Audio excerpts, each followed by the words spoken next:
Hello, guys. Welcome back to the podcast. Today, I have a very special guest, one of my dearest friends, Maddy, and let's give her a little round of applause through the podcast. Anyways, okay. So, Maddy, just introduce yourself, like who you are, how we met, and then we'll go from there. Okay. Hi, everyone. Thanks so much for having me, Hadley. I am Dr. Maddy. I own a line chiropractic in Andover. Before I got into chiropractic, I was a registered nurse, and I actually met Hadley because I was a client of hers first, and then we just became besties after that. Yeah, but tell them how you found me because you were a client like when I first started Uh-huh. coaching, and I think I just found you through Instagram. okay, yeah, Yeah. I just popped up.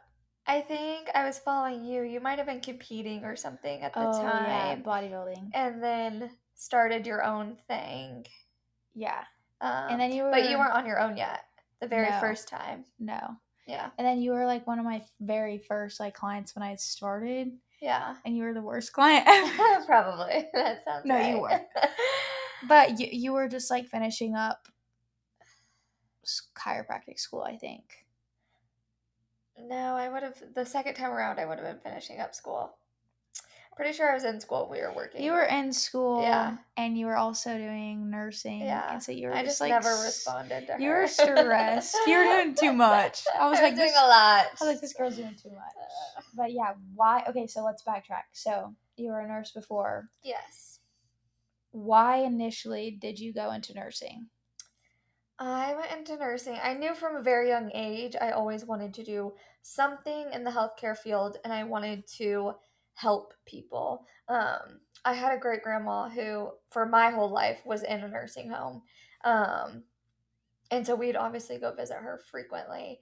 And I was always the person, like, I love to push all the old people down into the dining room and play bingo and like all the things. I just knew that I wanted to be in the healthcare field, something that I was helping others.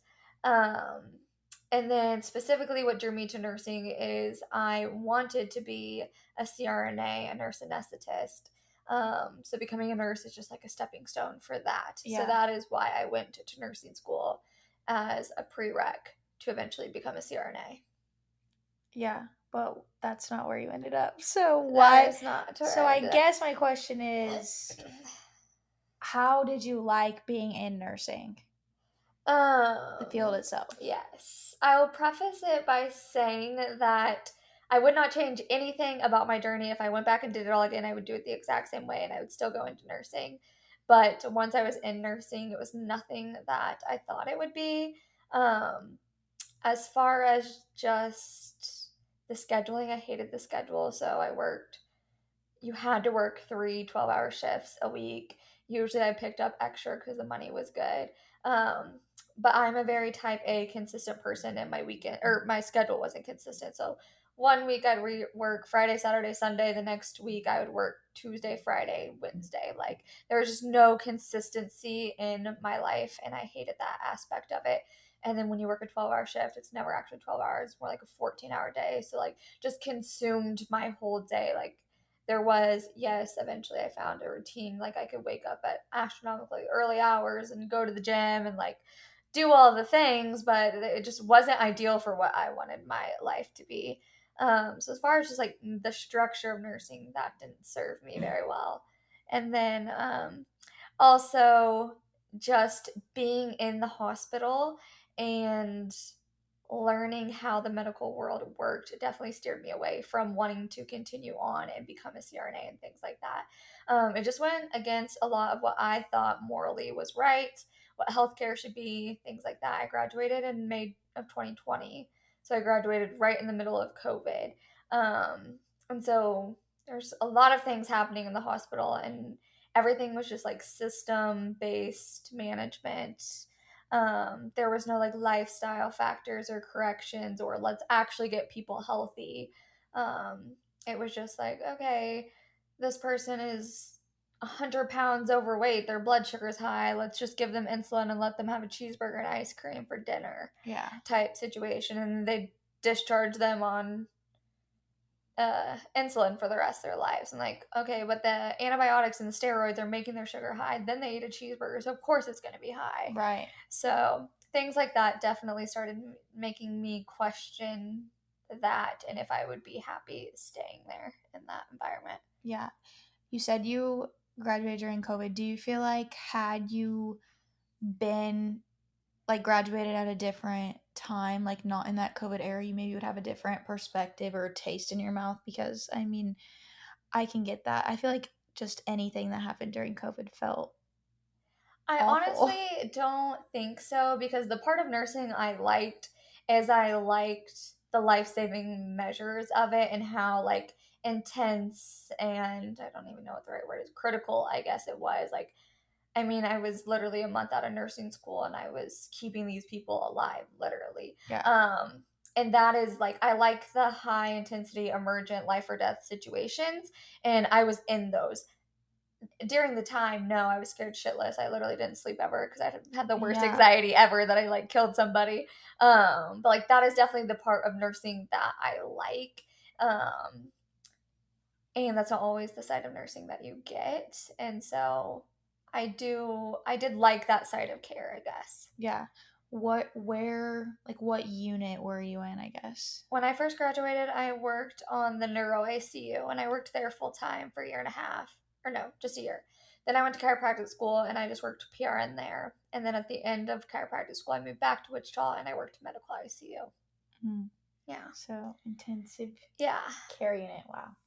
Well, that's crazy. So okay, never mind. I guess we kind of already answered that. I was gonna say, when did you start feeling like nursing wasn't it anymore? But I would say just back to the COVID thing, it was like everyone was quote unquote dying of COVID. Yes, people were sick as fuck from COVID, but at the same time, it was like people were dying because of their comorbidities. Like I got COVID and was 100% fine because I'm healthy and I take care of myself. Betty, who was 200 pounds overweight with every comorbidity, drinks, smokes, overweight, anything you could name, was dying of COVID, obviously. Right. And then they would label it that they were dying of COVID. Like, no, yes, they have COVID, but that's not why they died. Yeah. And so that like definitely was very eye-opening. And it was just very eye-opening for me. Like, I don't want to work in an environment where we're just managing symptoms from a medical standpoint and also just being a patient standpoint. Like, I would rather work with people that want to prevent the comorbidities from happening and be preventative in their health. Yeah. No, I love that. That's great. Was there any specific like moment or patient or I guess we kind of answered that shift that stuck with you? I would say it was just a combination of all the things that I've already said. Like, Yeah. just people not taking care of themselves and then get sick and dying. And it's just like, that's what it was over and over and over. You're just tired. Yeah. Of seeing the cycle. Yeah. And especially as a nurse, I would say you do have a lot of autonomy. Like, I mean, the doctor is never there. Right. They're just writing the orders. You're doing all the things to keep these people alive, but at the end of the day, you don't have any autonomy either. So that was really, I didn't like that part, that I had no... You're just like taking orders. Yeah, that basically was not meant for me. Yeah, I could see how you wouldn't like that. Yeah. Okay, so what kind of drew you into chiropractic? Because you literally went to school to be a nurse and then you went back to school to be a chiropractor. Honestly, there was really nothing. It was, again, this is all during COVID. And I was just like at home one night and I was like on my Explore page on Instagram and I ran across, who's now my mentor, but I ran across her business page and she has a practice in Kansas City. And it's just a family wellness practice, sees a lot of pediatric patients, prenatal patients, and just really focusing on wellness and all the things that chiropractic care can do for people. And I was like, oh my gosh, this is what I want to do. And so I literally applied to chiropractic school that night and like reached out to her and asked to shadow. That's crazy. And, that night you applied. Yeah. That's wild. And so how long were you in chiropractic school? 3 years and 9 months. A long time. Wow. Yeah. All year round. That's wild. Yeah.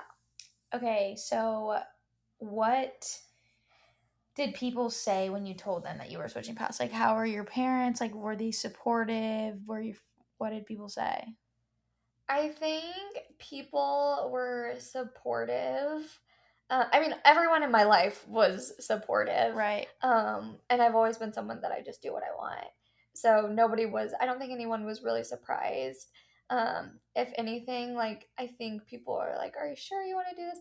Mm-hmm. Because of the fact, like, if I would have carried on and went on into CRNA, they make a lot of money. They have a very cush job, a very cush Right. life, things like that. But I knew that I wouldn't have enjoyed my job as much if I went that route.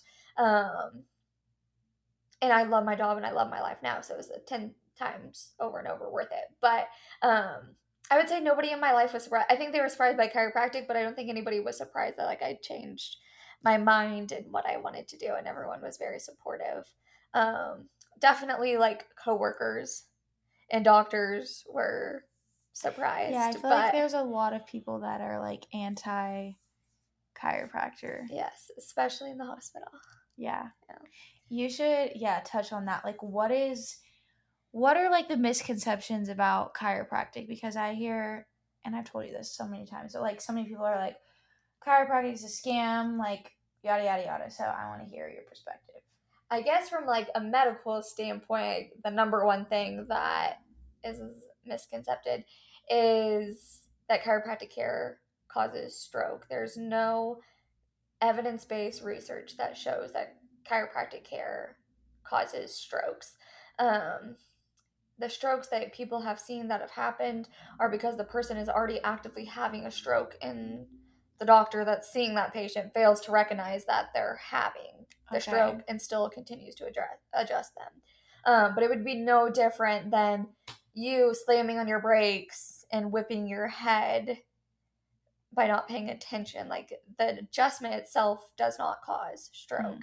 So I would say that's the number one thing that I see in the medical world. And then secondly, which a lot of chiropractors fail to recognize this as well, but that's a story for another day. It's just that chiropractic care can help with so much more than back pain. I would say probably 10% of the people in my office are there for back pain. We are a nervous system based office, and so it can literally help with anything. We are just removing the interference within the nervous system so that your brain can communicate with the rest of your body, so everything works more efficiently. Yeah. So there is nothing that we can't help with in a sense. Yeah. And people definitely don't realize that. Even the people that come into my office they come in with low back pain, but they mark that they have headaches, they have anxiety, they have insomnia, things like that. I'm like, well, we can help with all those things. And that's definitely the reason why they stay and turn into wellness patients, not because their back pain's better, but because they're more regulated, they're sleeping through the night, they are better emotionally regulated, things like that. Yeah. I think like a lot of people I talk to, they're like, oh, I just need to go because like my neck hurts, like just random little things. And Right. like, I feel like I go just for, like you said, the nervous system regulation part, because that's a piece that I was struggling with when I first came was like sleep. Sleep was terrible, like my digestion, like a lot of different things, hormones, all Yeah. the things. And I feel like people don't really realize how much that helps because your nervous system is connected to everything. Right. But explain why the adjustment itself, like how adjusting your back and your neck and all of that play a role in your nervous system, like how it's connected. Sure. So your nervous system is your brain and your spinal cord.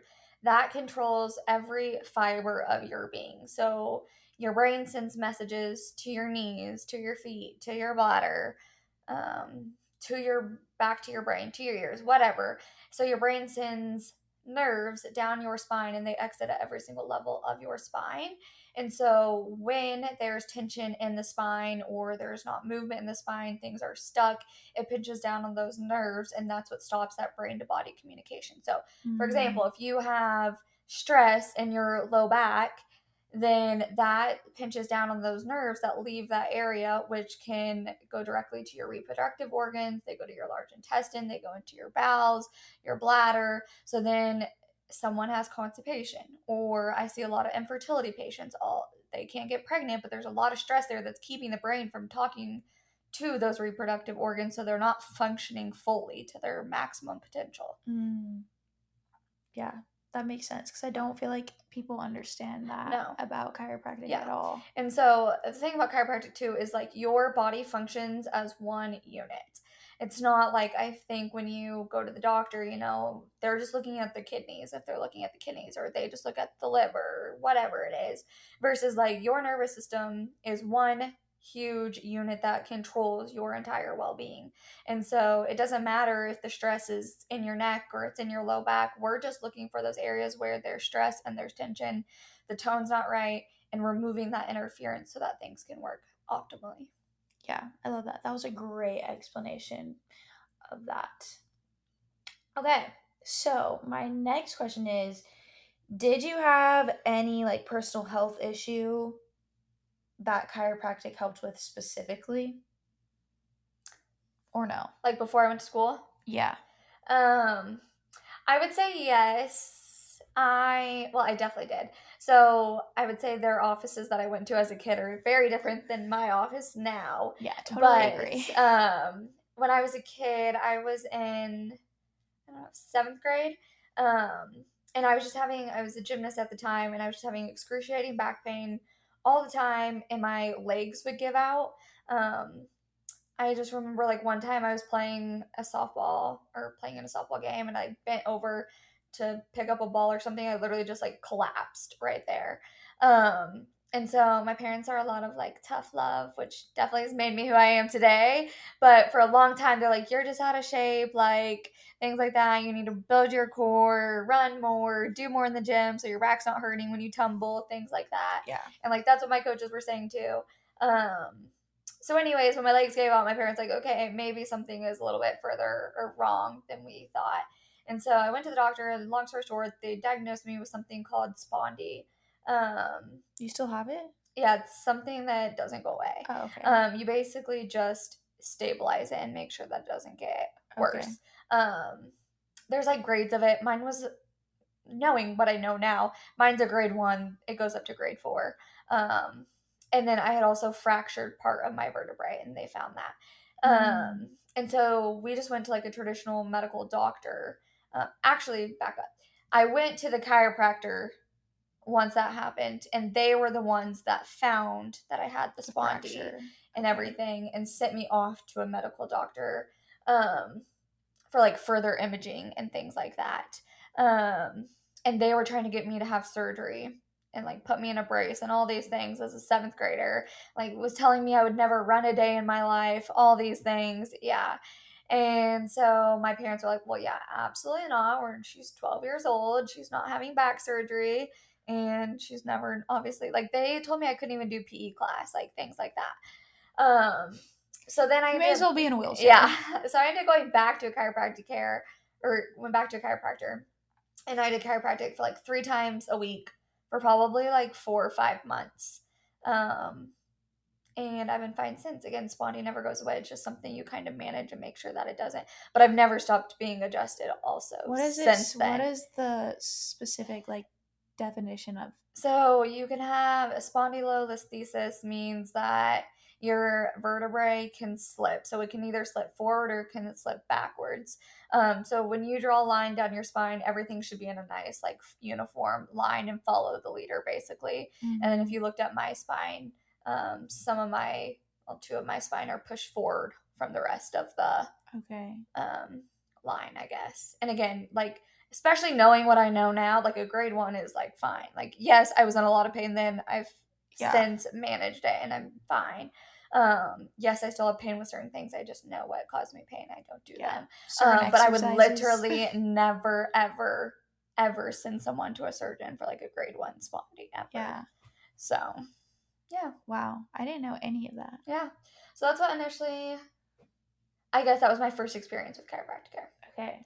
I love that. And now I get chiropractic care for anything and everything. I know. Yeah. Okay. That's my answer.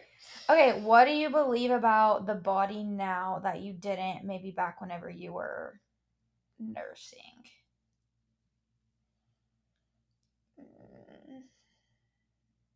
Or do you feel like you've always had this like whole body No, holistic I approach? definitely didn't like when I was younger because I wasn't necessarily raised like that. Yeah.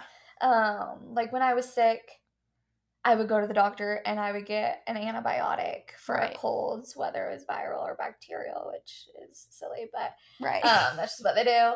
And like that's definitely how I was raised and things like that until I got a little bit older and like started making like my own health choices, things like that. And my parents have definitely come a long ways too. I'm just thinking about them and how they go to McDonald's Yes, I do love once a day. McDonald's They get, more than once a but they day. only get Diet Cokes, okay? They're Yeah. not getting anything else but a Diet They Coke. love the DC. Yeah. They're so funny Yeah. for that. But like now it's just I know that my body is designed to heal itself. Like we all have this innate intelligence that your body is designed to protect and heal yourself. And so like when I get sick, that's not the first thing I do. Like if I get sick, I literally go to sleep. Like your body needs Yeah. rest. The reason you're probably sick is probably because you're run down, increased stress, things like that. So I take a nap, crazy concept. I drink lots of water. I go sit in the sauna, take extra vitamin C, zinc, those things. Like I try and exhaust all my resources before I jump to. I mean, I couldn't tell you the last time I've taken something for anything, but Same. yeah. So, or if I have a headache, the very first thing I do, I will literally go get adjusted like the minute that I get a headache. Yeah. And then it goes away and it's fine. And again, your body definitely knows how to heal itself, and that's something that I definitely learned in school and in experience with my patients. And so, and again, just knowing that everything should be working together and there's a reason that things aren't working versus just, okay, I have um, my thyroid. Like you have Hashimoto's, low thyroid, so I'm gonna take Synthroid. Like, okay, why is your thyroid low? What are you doing in your day to day? What are you eating? What's your sleep like? There's a reason for things. So digging deeper and like knowing, finding the root cause for things definitely is something that has changed for me. Yeah. And figuring out the answer rather than just like covering symptoms up with a band-aid. Do you feel like that came like as you were nursing, you started to realize? Yeah, these that was a things? big thing also because I refused to get vaccinated. So essentially, I actually got fired from my job because I didn't get vaccinated. But Oh my gosh. yeah. So yeah, that was definitely I was definitely on my own health journey in nursing that I started to become a little bit more holistic and crunchy. And then definitely now with just everything I do, Yeah. I love the lifestyle. But Yeah, for sure. We kind of already covered what you wish nurses and doctors understood about chiropractic care, but what do you wish patients understood about still needing traditional care sometimes? I definitely think the biggest thing that I wish people knew is like chiropractors aren't shitting on the medical profession. There's a time and a place for it. Medicine saves lives. It brings lives into this world, and we're all very fortunate to live in a country that has those resources. And again, there's a time and a place, and I'm so thankful that we do have those. It's just not the first option that we need to seek out. Like exhaust your options of changing your lifestyle before you just jump to something and finding the root cause. Um, but doctors aren't bad. Medical doctors aren't bad. They really just don't know any better. Like that's how they're trained. They're trained to just manage the symptoms. And prescribe medication. Yeah, that's all they know. It's not like they're trying to hurt you or anything. They just don't know any better, but there is a time and place for it. Yeah. I also think, too, just with how the medical system's set up, like, doctors don't have enough time to sit down with each patient and Right. really uncover, okay, Yeah. how is your sleep, your relationships, your mental, your emotional, your spiritual, like all of these things. Right. And all of these things matter so much, but they don't have the time or the resources to be able to do that with each and every patient that comes in. And they just have a textbook answer. So, like, if you came in with high blood pressure and I came in with high blood pressure, we're getting the same solution. Yeah. Like, it's very cookie cutter in the medical world. Again, it's great to have sometimes, but I just wouldn't ever use as the number one way of fixing an issue or lifestyle.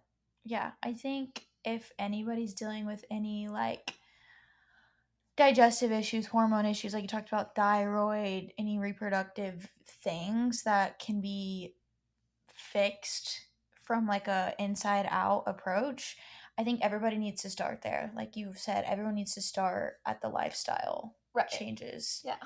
Because, I mean, you literally just can't band-aid something forever. Right. It just spirals into something bigger eventually. Yeah, exactly. Okay, I love that. So kind of transitioning into, I know we talked a lot about you as like a nurse, chiropractor. Let's talk about you a little bit as a client. So just kind of what was going on health-wise when you decided to reach out to me for like the second time? Like this kind of like a year ago. Right. A little bit over a year. I think the biggest thing, when I reached out to you, I'd probably been on birth control for a year and a half at that point, I think. And I'd still not gotten my cycle back from being off birth control. And so that was a big thing that was really stressing me out. And then I just had other like hormone-like symptoms. Like I was extremely fatigued. I was slamming the energy drinks. Still am, but literally. But just for fun now. I had to slam them to like feel like I could exist. But I was still like sleeping all the time as well. Like I could drink an energy drink and fall asleep in like 5 minutes. I think we never tested your cortisol, but I think your cortisol would have had to have been like super low. Yeah. Because you like exhausted all of your. Yeah. I just remember the fatigue was really bad. I was bloated all the time. Digestion, I was constipated. I probably had a bowel movement like once every 10 days. And just the cycle was my cycle was my biggest thing, and not getting that back, because I had seen lots of people for it, and everyone was just telling me like it's stress, which like yes, I agree with, but at the same time, like I knew that there was something larger going on than it just being stress, especially at the time in my life that I was like started to work with you. I don't really would say that was like a stressful time in my life. Yeah. So. For sure. What were you already trying? Like, what were you doing before? Because you did have a trainer. Yeah. Right? Okay, not for that though. Not for that, but you have the actual, yes. like, I guess, like, trainer. I had probably saw 3 different people for me not getting my period back, and everyone just said, like, it just takes time, like, everybody's different, this is normal, like, it's just stress, blah, blah, blah. And I hate that answer more than anything. I'm like, no, something is not right. I'm very in tune with my body. I know my body. Something is not right. And it's really stressed me out because I wanted to have kids someday. And then also, just I hate the answer of like it's normal. Like just because something's common doesn't mean it's normal. Automatically normal. 100% agree. Especially like not having a cycle, like maybe a month or 3 months after you start birth control, but like definitely a year and a half. That's not normal. And so I really don't know that I had tried things to get my cycle back. Like there were things like I would take beef liver for a little bit. Like different supplements I played around with. I would do like a detox type thing and act like there would be certain things I would do. Like I remember I did this detox once and like literally the next day I started my cycle, but then it never happened again until I did something like outrageous like that type thing. So yeah, those were the only things I did for that. But yes, I was working out with a trainer at the time. And yeah, your macros were like 1,300 calories or something. Well, you convinced me that I was going to do a bodybuilding show, which is really funny because I could never. But you could. I could not. But yeah, so I was like working out. Well, I wasn't. I was supposed to be working out like twice a day, and my calories were super low. And yeah, my body definitely didn't react well to it. No, and that's also probably why your period was. Oh, and the peptides or he was wanting me to take things like that to get ready for the bodybuilding show. I was like, immediately no. When you told me this, I was like, no. Anyways, that's fine. So, what are the can I even talk? What are the specific things that we worked on? Well, the first thing we worked on is I did the cleanse, the liver cleanse. That was the hardest thing I've ever done, I think, in my life. I know. It's honestly hard. I tell people all the time that is like harder than being like in bodybuilding prep. That was crazy, especially for someone really picky like me. Yeah. I can't believe I did it. But anyways, that's what we started with. And we pulled back on everything. Like, I don't think I trained. Well, I didn't train during the cleansing. Yeah, for probably like a month. Yeah, I was allowed to do like 3 45-minute walks. We did a lot of dopamine detox. I know, like, on my walks, you, like, didn't want me to, like, listen to things. Just, like, be outside.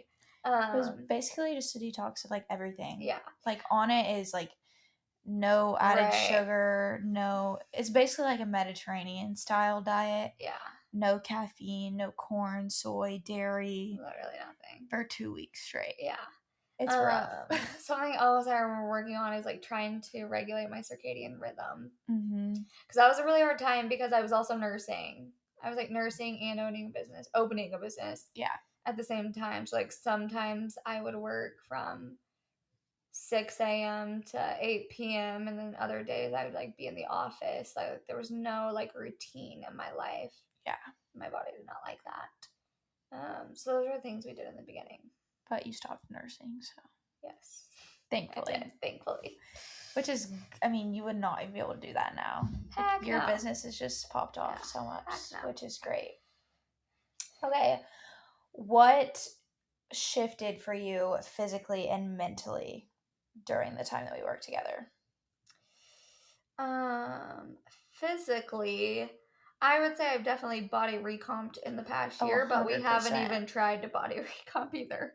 No. So it just kind of like naturally happened, which was cool to see because again, like I don't think the whole year that I worked with you, I was ever in a cut, not one time. No. So, that was really cool just to see like when I decreased the stress in my body, and just regulated my hormones, what my body could do just on its own. And you're able to eat so much more. Yeah. Yeah, I have bowel movements, I have energy. Like, I've definitely done a 360 with my physical well-being. And then also mental, just I think a big thing that you helped me work on is telling people no. Yeah. And that definitely plays a big role into the stress. Like, I can say no to things I don't want to do. Like, it's my life. If I don't want to go hang out with somebody or go to dinner or, like, do something for this person. Like, I definitely, like, my time is very valuable. And so just recognizing that and recognizing that I'm the timekeeper of my time. And so, that's a good point because I do remember at the beginning, you were like, every weekend, like, we have something Saturday, Sunday, like, someone's coming over for dinner, like, this. I was like, girl, gosh, I think you just maybe need to start telling them no. Yeah. To protect your peace and not because, like, you don't want to be around these people or to hang out with them or, like, you don't love them. It's like, actually, I'm just mentally fried. Right. Yeah. And physically. Yeah. So that has definitely been a game changer for me. Yeah, and then I think you had, I don't know how many periods you had back to back. I started my cycle. I've had back-to-back cycles since January of this year. Yeah. So 6 months because I started working with you July or June. Yeah, I mean, I think you had a couple, but they weren't consistent. Right, like I had one I think in August, and then I had another one in November. Yeah. Type thing, and then it was like January. I had one every month. Which it takes a while. I don't remember the exact terminology, but like 90 days for your eggs, I guess, to like turn over. I don't know if that's the right word.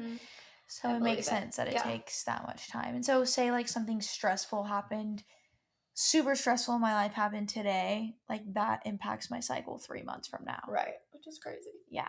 So crazy. Really wild. So, okay, yeah.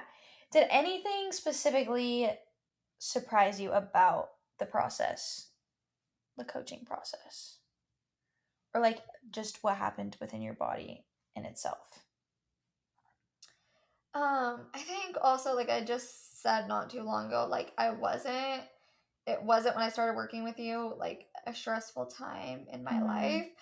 And I just think I was under so much, even though it takes a lot for me to feel stressed as a person. But again, like I was working 7 days a week. Like from an outsider looking in, I'm like, girl.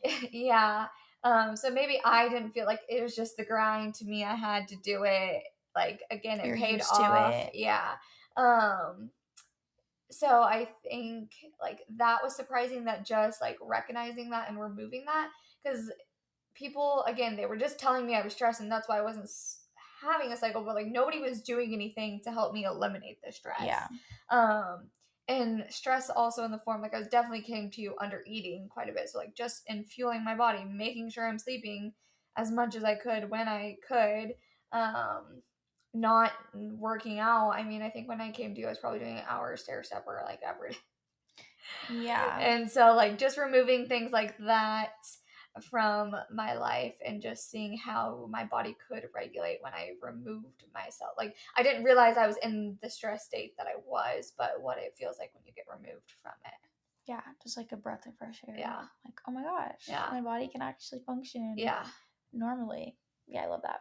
Okay, what would you tell somebody who feels stuck in the wrong path? Like talking about your path from switching from nursing to chiropractic, what would you tell them? I would say just trust your gut. Like, do what makes you happy. And, like, again, a lot of people in the beginning, like, commented about, like, the money difference that I would make. But I knew that I wouldn't be happy in my day to day job. And, like, that's priceless. Like, find what you're passionate about and do it. It doesn't have to make sense for other people. Like, it just has to make sense for you. And I'm a big believer, like, you'll figure out whatever is important to you. So, Yeah. make a pros and cons list or don't. That's huge. No, Like, everybody needs to do that for if everything. you know that's what you want to do, just do it. Let Make me just a plan. preface that every big decision that you want to make, you should always make a pros and cons list, no matter what it is. It doesn't even have to be a big decision. It can be something like small. Yeah. Yeah. Always write the pros and cons. Right. Again, pray about it. Yeah. That's a huge thing, I would say. Your story's already written, so like you're going to be destined to go where you're supposed to go. But life's about learning, so if you try something that doesn't work, there's always a different path. Another option. Yeah, that you can take. I didn't ask this before, but did you want to start your own practice? Was that the goal? Because some people become chiropractors and then they like work for somebody else, or I knew pretty much from a young age I always wanted to work for myself. Yeah. So like even when I wanted to be a CRNA, I knew that I wanted to go work in like a rural place where I would like have more autonomy and like nobody would oversee me. Yes. Essentially. And so I knew I always wanted to work for myself. So definitely when I went to chiropractic school, I knew that I wanted to Your own business. own my own business, especially like, again, how I kind of fell into it and was like finding someone else's clinic and saw what they could do. I'm like, oh yeah, I would love to do that. Okay, let's briefly touch on, I say briefly. We have all the time in the world. We can talk however long we want. Let's talk a little bit on the entrepreneurship side, like the business side of things, and not necessarily like chiropractic itself. Okay. What about everything? Well, I knew nothing going into it. Yeah. I'd never taken I guess I took a business class. I think we took 2 in chiropractic school, but they were all about like the insurance parts of the world, which I don't take insurance, so I didn't listen to that at all in that class. Yeah. I remember I showed up actually for that final for that class, and I didn't even think that's what the class final was for. Like, I thought I was taking a different finals. I literally didn't even study. It was fine. We passed. Good job. But yeah, I guess what specifically? What has been the hardest part about owning your own business?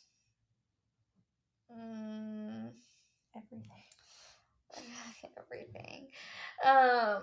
I would say this is like the best thing about owning your own business, but also the hardest thing is like you are your own boss.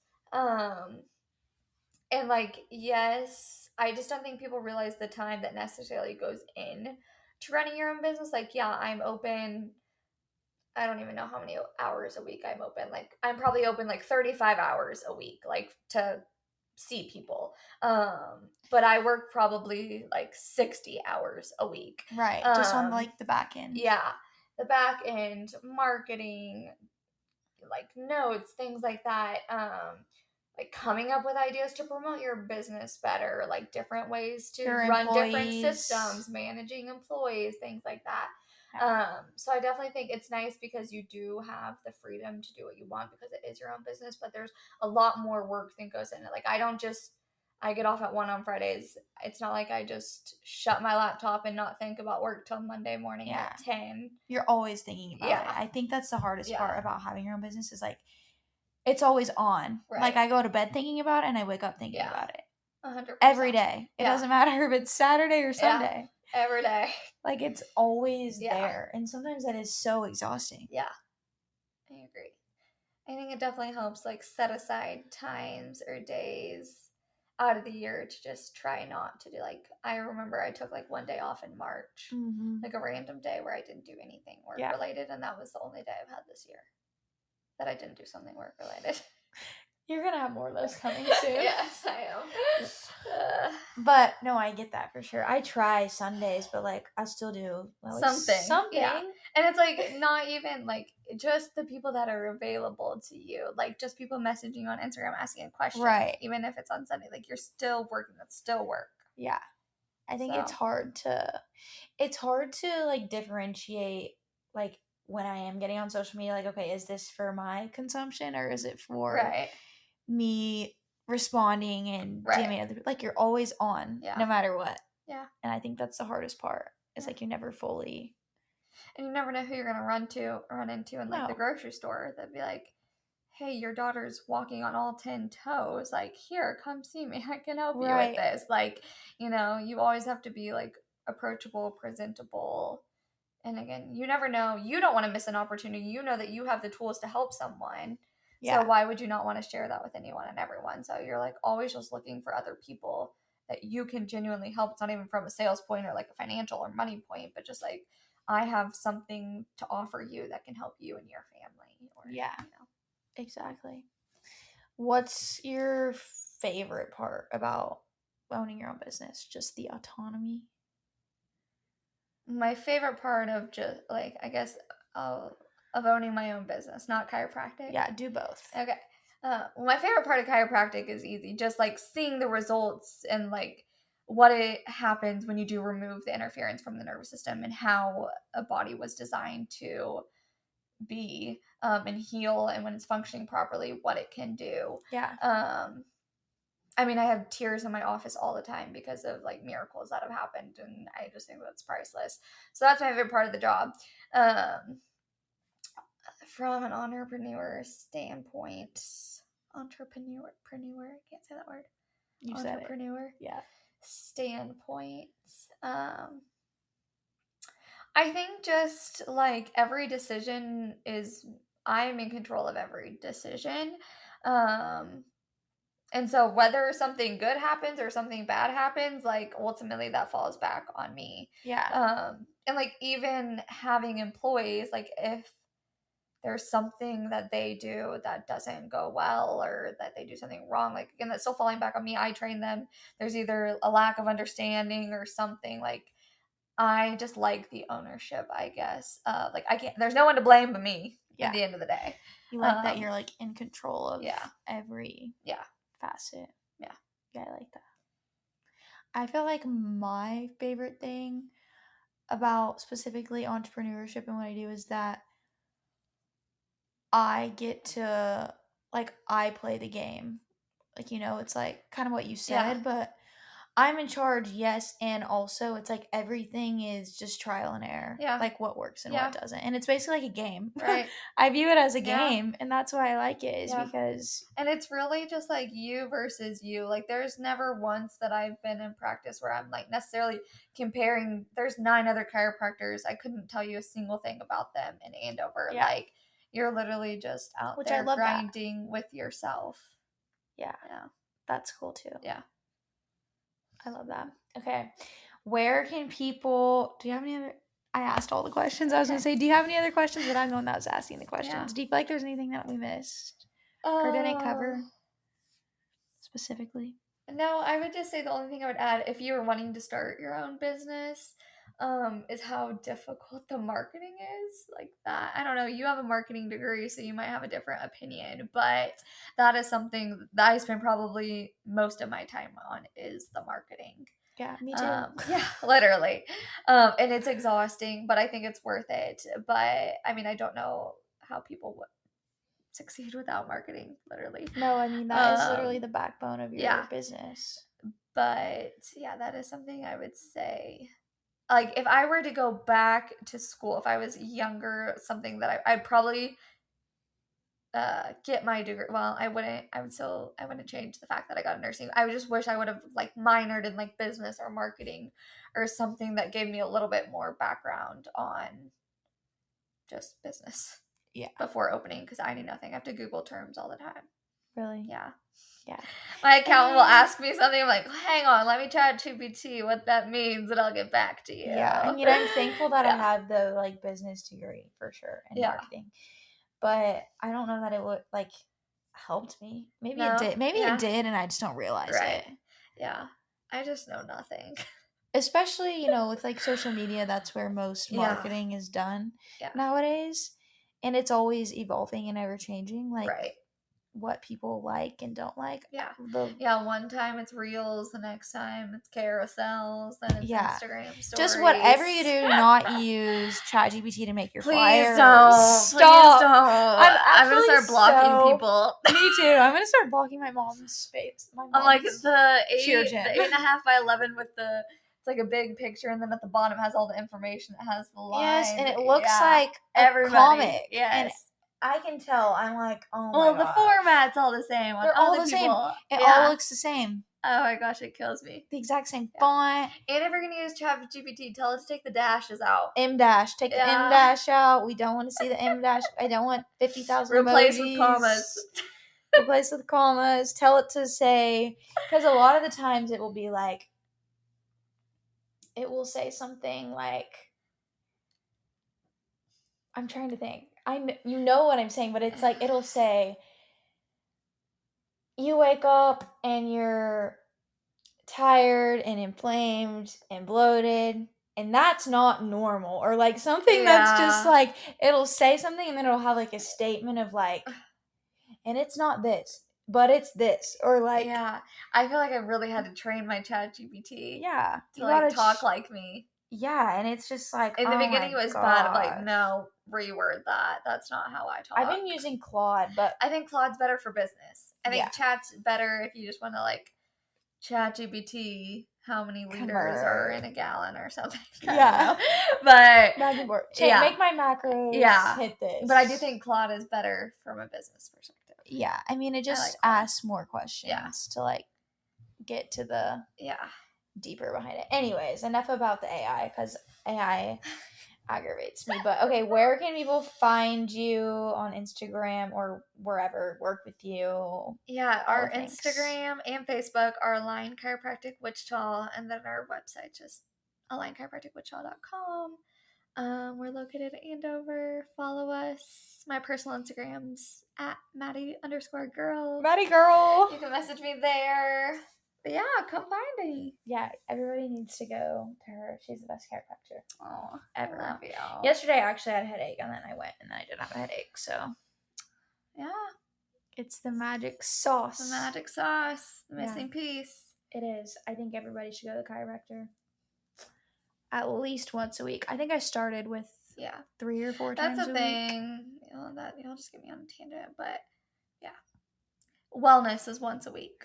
Everybody needs to be. It's not like something you do one time and then you never go back. It's like, no, you need to actually. It's just like with hitting your macros or the misalignments, the tension in your nervous system. Then you can go once a week. Yeah, you wouldn't go to the gym once a week and be skinny. No, or you wouldn't like hit your macros one day and then no. It's like you gotta have consistency first before you can think about having a cheat meal. You don't get to have a cheat meal.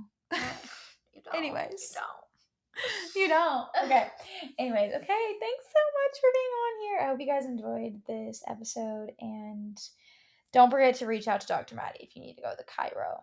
Okay, bye.